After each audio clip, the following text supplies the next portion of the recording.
Hey everyone, thank you for tuning in. Today I'm putting together kind of a late fall, early winterish orchid bouquet. So I made my trip out to Hobby Lobby. I love the selection they have there, and they had sale on their silk stems.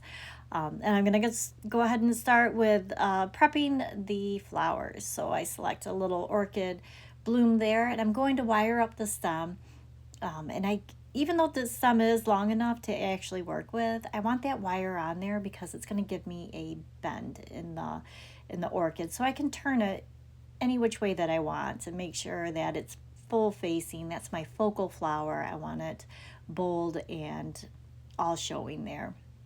And then I'm going to move on to these cosmos, and I'm going to take just a little bud and a little bit of the leaf, and I'm also going to take just one flower and kind of prep up some of the leaves there too. And I'm doing the same thing with the wires.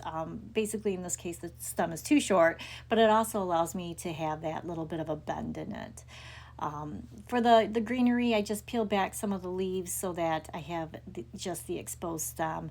And then that's easier to work with. It makes wrapping everything a little bit tighter and a little bit neater and cleaner. So I'm going to move on to prepping some of the greeneries. I have a little bit of this kind of plum colored greenery. I'm not quite sure what it is. And then I have kind of a winter green additional greenery, which I also am not quite sure what it's supposed to be, but I just really like the colors on them. I feel like this plum color really pops out that Cosmo there, and then the greenery kind of keeps it a little bit more towards a winter tone. And another reason why I kind of say late fall, early winter, when I think of fall, I think of different textures because there's a lot of dried material out there, and just that's where my mind goes when I think of fall. So using 3 different types of foliage there, different types of textures and colors, leads me to believe that it's going to be more for fall. But you can use it for any occasion. So when I selected these flowers too, I had the white orchids, and then those cosmos also came in a bright white color. But I went with a little bit of a cream color because I didn't want it to fight with the bright orchid. Because there's not a lot of detail in the orchid. Sometimes they'll have, like, the center throat part will be a little bit colored or stand out a little bit more. I just didn't want it to get lost. I wanted that to be the focal flower. So that's why I got the cream colored cosmos. Now, putting together this corsage, I started with a bow and a little bit of the greenery so that I had like a background for the flowers. And then I'm just going to place the flowers little by little together there. I apologize, I kept going off the camera.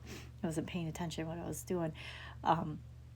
And then I want to arrange it in almost like an S shape. I think this one came out just a little bit more of a curve, but just want the eye to follow a nice curved line of some sort. Don't really want it straight up and down or left and right, but by giving it that little bit of a turn, it keeps the eye focused on it. It's just a little bit softer on the vision there.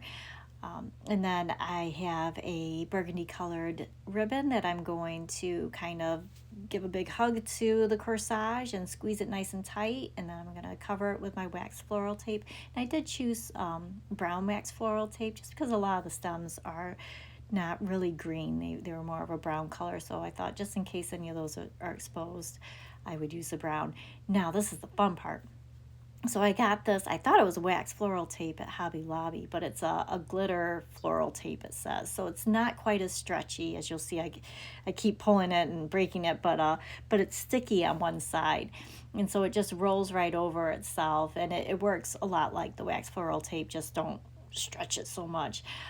So I spun that all the way down and then trimmed up my edge, and it gave a nice finish to it, I thought. So it comes in gold and then silver, but that was a fun find at Hobby Lobby. So you can also put it on a wristlet for a wrist corsage, but this one's set up for a pin-on corsage, and there you go, a sweet little late fall, early winter corsage. Thank you so much for watching.